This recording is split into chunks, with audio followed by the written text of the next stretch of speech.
Hello किसान भाइयों आज मैं आपको बताऊंगा कि आप कौन सी दो फसलें लगा करके इस समय पर बढ़िया मुनाफा कमा सकते हैं। तो किसान भाइयों इस वीडियो पर बने रहिए। मैं विकास राज आपका अपने YouTube channel I love farming पर स्वागत करता हूं। जैसा कि मैं आपको समय समय पर अच्छी अच्छी जानकारियां देता रहता हूं। यदि आपको मेरे द्वारा दी गई जानकारी अच्छी लगती है तो हमारे चैनल को सब्सक्राइब कीजिए, बेल आइकन को दबा लीजिए ताकि जब भी मैं कोई वीडियो आपके लिए अपलोड करूं आपको सबसे पहले नोटिफिकेशन मिले, और अन्य किसान भाइयों तक भी शेयर कर दीजिए ताकि वे भी इसका लाभ उठा सकें।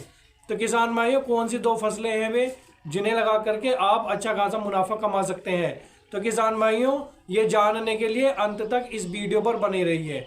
किसान भाइयों मैं आपको बता दूं कि यदि आप अच्छे से मैनेजमेंट करते हैं और खाद वगैरह अच्छे से लगाते हैं और दोस्तों आप अच्छे से उसकी देख रेख करते हैं तो जब तक आपकी फसल चलेगी तब तक आपको अच्छा खासा मुनाफा मिलता रहेगा। और जो आपका मुनाफा है वो आपकी जो जितनी लंबी फसल चलेगी उस पर निर्भर करता है, और जो आपकी लंबी फसल चलेगी वो आपके मैनेजमेंट पर निर्भर करती है और आपकी खाद किस तरह से आप दे रहे हैं और किस तरह से आप मैनेजमेंट कर रहे हैं और कौन से आप बीज लगा रहे हैं, कब आपको बुआई करनी है, ये इस पर निर्भर करता है। तो दोस्तों आपको इन सब बातों पर ध्यान देना है। तो किसान भाइयों सबसे पहले मैं लूंगा तोरी को। आप दोस्तों तोरी लगा करके अच्छा खासा मुनाफा कमा सकते हैं। इसका समय होता है, इस समय से आप दोस्तों 15 से 20 फरवरी तक आप इसकी बुआई कर दीजिए। और दोस्तों आपको मचान वगैरह बनाने की भी ज़रूरत नहीं है। इस समय पर आपको तोरी की खेती करने से खर्च कम आएगा और सीजन की अपेक्षा। तो दोस्तों आपको एक तो क्रॉप कवर नहीं लगाना है, और मैं आपको बता दूं कि यदि आप क्रॉप कवर लगाना चाहते हैं तो दोस्तों जो आपकी बेल वाली फसलों की तरफ आपको जाना है। यानी कि यदि आप बेल वाली फसलें लगाते हैं किसान भाइयों तो आपका जो क्रॉप कवर का खर्च है वो कम आता है, और आपका इसमें खर्च तो कम आता ही है और फसलों की अपेक्षा तोरी की फसल में दोस्तों, क्योंकि आपका इसमें खाद वगैरह और इसका ही खर्च आता है, ये जो आपकी जुताई वगैरह होती है। नहीं तो दोस्तों आपको कुछ ज़्यादा फर्टिगेशन वगैरह देने की आवश्यकता नहीं होती है, ज़्यादा इसमें रोग बीमारियां नहीं आती हैं। किसान भाइयों जैसे कि मैं आपको बता दूं कि जैसे बरसात सीजन होता है उसमें फंगस वगैरह या ये नेमाटोड वगैरह या दोस्तों तरह तरह की बीमारियां आती हैं फसलों में, परंतु दोस्तों इस समय पर यदि आप तोरी की खेती करेंगे तो आपके बीमारी भी कम देखने को मिलेगी और आपको 30 से 40 रुपये किलो के आपको रेट आराम से मिल जाएंगे, और दोस्तों आप इसे कहीं भी बेच सकते हैं। और किसान भाइयों मैं आपको बता दूं कि आपको इसे किस तरह से तैयार करना है। आपके खेत को पहले आपको जुताई करनी है, और दोस्तों उसके बाद में आपको 3 से 4 ट्रॉली सड़ी गली गोबर की खाद डालनी है अपने खेत में, और उसके बाद में आपको 60 से 70 किलो SSP DAP डालना है आपको 50 किलो, और आपको 30 से 40 किलो डालना है यूरिया। पोटाश डालना है आपको 40 किलो। जब से किसान भाइयों पोटाश महंगा हुआ है तो किसान भाइयों ने पोटाश डालना ही बंद कर दिया है। आपको ऐसी गलती नहीं करनी है, आपको दोस्तों पोटाश भी डालना है अपने खेत में, तो आप देखेंगे कि आपको रिजल्ट अच्छा खासा मिलेगा। और ये कुछ स्क्रीन पर कुछ ये वेराइटियाँ हैं, इनके आपको बीज ले लेने हैं। तो दोस्तों आप देखेंगे कि आपका जो उत्पादन है वो आपके बीजों पर भी निर्भर करता है। यदि आपका जो तोरी है वो चमकदार होगी, बढ़िया होगी, बढ़िया उसकी क्वालिटी होगी, तो दोस्तों उसे बाजार में रेट भी अच्छे मिलते हैं। यदि दोस्तों आपकी तोरी की क्वालिटी बेकार होगी तो दोस्तों उसके रेट थोड़े डाउन जाते हैं। तो दोस्तों इस बात का आपको ध्यान रखना है।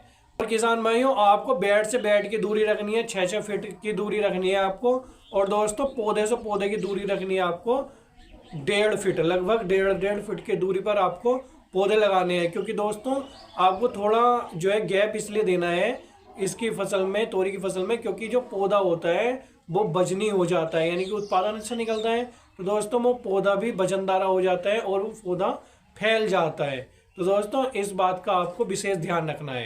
यदि आप किसान भाइयों प्लास्टिक मल्च लगाना चाहते हैं तो आप प्लास्टिक मल्च भी लगा सकते हैं। ज़्यादा महंगी वाली आपको लगाने की आवश्यकता नहीं है, आप केवल 21 माइक्रोन की प्लास्टिक मल्च लगा दीजिए। और जैसे कि मैंने आपको पहले ही बता दिया है कि आपको ज़्यादा प्लास्टिक मल्च की आवश्यकता नहीं होती है जो आपकी तोरी की फसल है और फसलों की अपेक्षा, यानी कि बेल वाली फसलों में ज़्यादा प्लास्टिक मल्च लगाने की आवश्यकता नहीं होती है। किसान भाइयों आगे मैं लूँगा खीरे को। आप किसान भाइयों खीरे की खेती करके भी अच्छा खासा मुनाफा कमा सकते हैं।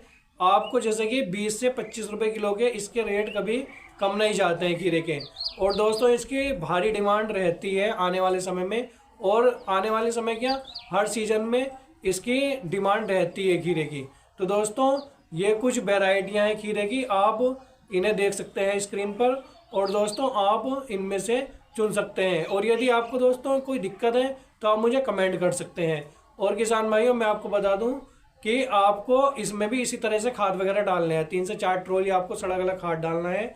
और दोस्तों SSP 60 से 70 किलो, और यूरिया, पोटाश, DAP आपको दोस्तों सेम जैसे मैंने आपको तोरी की फसल में बताया उसी तरह से आपको इसमें भी खाद वगैरह डालने हैं।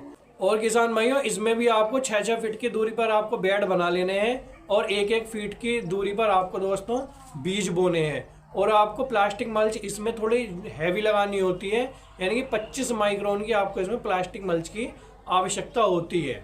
और किसान भाइयों मैं आपको बता दूं कि आपको इसमें क्या काम करना है। आपको दोस्तों कभी भी 9 बजे से 2 बजे तक कभी भी स्प्रे नहीं करना चाहिए, नहीं तो दोस्तों जैसे जो मधुमक्खियाँ वगैरह आती हैं जो उसका परागण करती हैं वो दोस्तों नहीं आती हैं फिर, क्योंकि बे जब आती हैं दोपहर में तो दोस्तों बे मर जाती हैं जो आपका फर्टिगेशन है। तो दोस्तों आपको 9 बजे से 2 बजे तक कभी भी स्प्रे नहीं करना चाहिए। तो दोस्तों एक दिन से ही आपका जो फसल है वो बहुत ही ज़्यादा प्रभावित होती है, यानी कि एक दिन का आपका उत्पादन चला जाता है। तो दोस्तों आपको हज़ारों रुपए का आपको नुकसान हो जाता है केवल इस गलती से ही। और किसान भाइयों आपको जैसे ही फूल दिखता है आपको कैल्शियम नाइट्रेट और बोरोन को मिला करके इसका स्प्रे कर देना है। और किसान भाइयों आपको इसके 7 दिन बाद में 1261 का आपको दोस्तों खाद डाल देना है 1 बैग। तो दोस्तों आप देखेंगे आपकी जो खीरे की फसल है वो बहुत ही बढ़िया होगी।